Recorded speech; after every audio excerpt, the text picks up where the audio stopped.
Hello, my name's Pam Webster. I'm a supernumerary minister in the Derbyshire North East Circuit. Until 2005, I led an active life. I was busy working as a circuit minister, and for leisure was always going somewhere or doing something, cycling, climbing hills, walking for miles, and mostly talking for England. Then my life changed. There were already some hints that not all was right with my body. Eventually, I got a diagnosis of a rare chronic inflammatory condition like Sjogren's syndrome. It affects my eyes, my skin, my joints, my swallowing and digestion, my balance, and my lungs, meaning recently that I just get recurrent chest infections. Basically, anywhere in your body that should have lubrication, in mine doesn't, or not very much. And that affects far more than you would think. It has become more and more debilitating as time has gone on, and I find myself frustratingly limited in what I can do. As lockdown begins to ease and activities move back towards physical places rather than online, I wanted to share some of the obstacles that I find in church life in the hope that they might start some conversations or give some pointers to the kind of questions you might want to ask someone to see if you can make their physical experience of church better for them. It is important to say that my problems are not unique and they are not all the problems that are possible. I'm using my example to give an idea of some of the problems that people can face. The problem with a lot of disabilities is that disabilities are not necessarily visible, and you wouldn't know that someone is dealing with them or that they needed help. None of what I'm going to say are criticisms, they're questions, pointers to make us think about our church buildings. I'm also acutely aware that my accessibility may mean someone else's inaccessibility. Something that is there to help me may be making someone else's needs impossible to meet. And for that reason, the conversation needs to go on. The first question we asked when we moved to this circuit 2.5 years ago was, which church has the comfiest seats? That might seem a really trivial question, but to me it is vital. And without which physical church in a building would not be possible.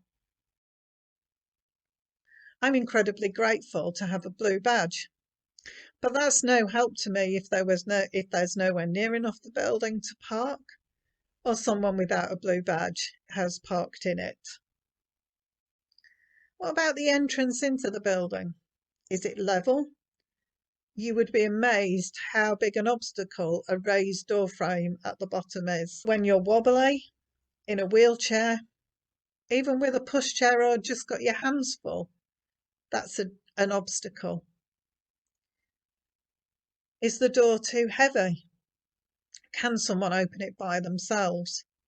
Is there someone to open it for anyone who needs it? Remembering, of course, that it might not be obvious who would need help. When I get in the building, can I find an appropriate seat? I really need to sit with my right leg in the aisle, preferably with a large space between rows. Pews are quite simply an impossibility. I wonder if someone would let me have the seat that I need, if I was brave enough to ask. Or would I be accused of taking my seat? We've all been there. Can I sit at the back or the front, if necessary for my disability? Is the seat comfortable? Is it high enough? Can I shuffle and change my position in it to move the pressure points? A lot of people with disabilities are very energy limited. and cannot arrive in church half an hour early to get the seat they need, or it takes a very long time to get going in the morning and to be up and out of the door. They may need to arrive at the very last minute and need to be able to have the right space. What is the lighting like? I really struggle with lighting. Is it too bright or not bright enough? Everybody's needs are different. Is there the possibility for some individually controlled lights? It also applies to screens. Are they in the right place? Are they legible? Are they too bright, too dark, or using the correct colour contrast? Different colour contrasts work better or worse for different people, so it can be tricky. I'm fortunate that I've been given my own individual screen at our church, so I can set it up for the setting I need. Is that a possibility in your church? Likewise, if videos are used in worship, can they be seen and heard by all? Is there some way their point can be explained? I love a video in worship, but can rarely process them in that kind of space. And perhaps my one biggest play is to make sure that your fancy graphics are actually readable. I've seen so many slides and social media posts from church and indeed from the Connection in beautifully attractive colours that I can't read the information on. Just because it looks fancy and cool, unfortunately, does not mean that people can read it. Are there paper copies of words in large and appropriately line-spaced text? Can someone manage to carry or hold during the service anything that you are asking them to? Normal hymn books are really hard to hold and turn pages if your fingers or your wrists are not good. In breakout groups, can everyone understand what you want them to do? Is everyone able to participate? Can everyone hear, process, and respond in that environment? Can there be an alternative option? I think we also need to be really careful about how we use language. One example is, do we invite everyone to stand to sing when not everyone can stand or sing? Do we use phrases like, everyone can do this? Can they? Is our service very singing focused? My illness means I can't sing. I appreciate what a great tool in worship singing is, and one I always used a lot. But if someone can't sing, are they excluded from worship in a big way? Do we speak at a speed that people can hear and process? It takes me a long time to hear what you have said, process it in my mind, and then respond. This applies even to things like the Lord's Prayer, which I have to dredge from my mind and process through my brain before I can say it, which is much slower than most. I'm usually a couple of lines behind and give up. I stand no chance in remembering a response to a phrase in a prayer that you might ask me to share in. And how does celebrating communion together work? Is there a way to be a part of the body if we can't kneel together at the rail, or even stand at the rail safely? Have we found a practical way around that includes everyone?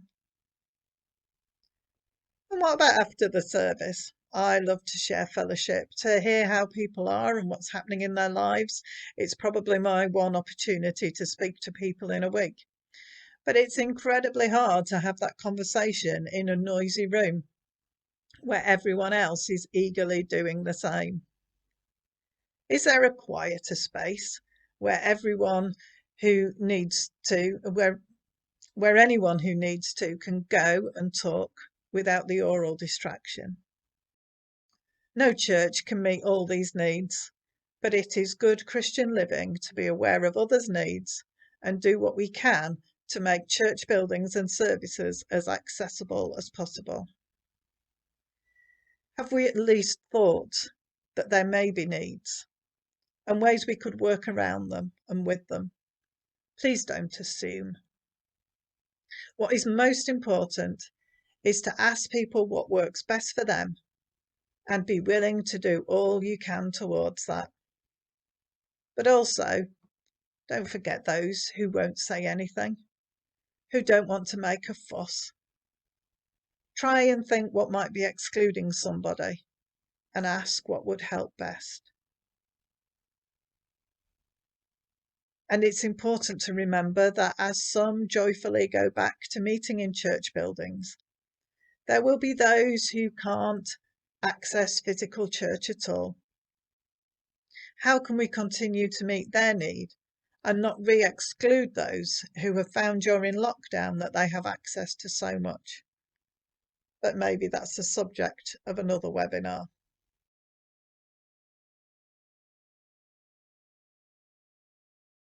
Thanks, Pam, for giving us all that information and your viewpoint and the way that you feel about how people can help people like you or people with special needs or extra needs or needing support, how we can help people be a part of our church in a better and more involved way.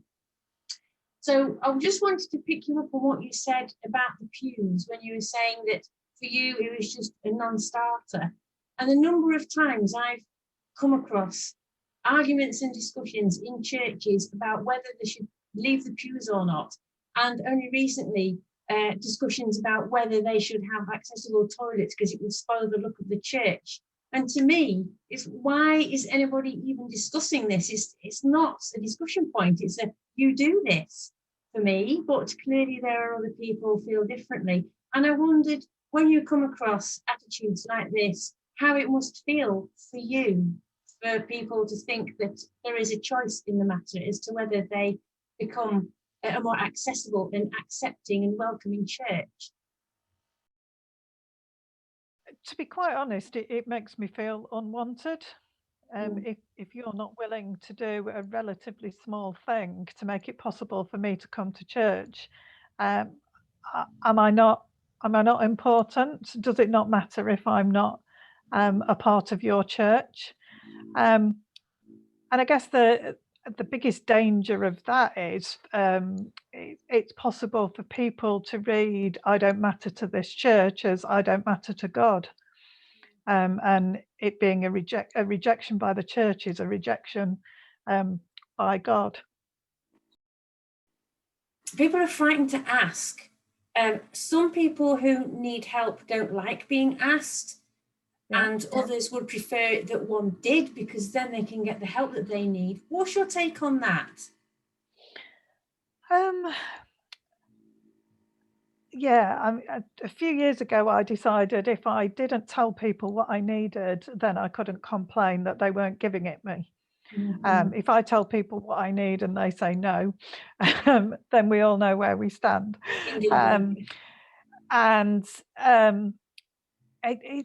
It's important to not assume what people need, and to either offer them the wrong thing or not be giving them the right thing, and what looks like what we need might not be exactly what we need. So I think it's important for people to be willing to talk on both sides so that we can at least understand not everything's ever going to be possible, because it's just not, not everything in my house is perfect for me. I just have to do what you can, but at least if we're talking, we know what might be needed, and in any future plans, what might be important to take into account. And as I also said, different people might have different needs that conflict with each other. So, you've got to find that balance, but unless you talk to people, you don't know what their need is. If you can't see a disability, there isn't one. How can a church, or is there anything a church can do about that? Or is it really up to the person to be asking for help when we might not be able to see that there is an issue for them? I think it's important for there to be an awareness that people might be struggling in ways that you don't know. And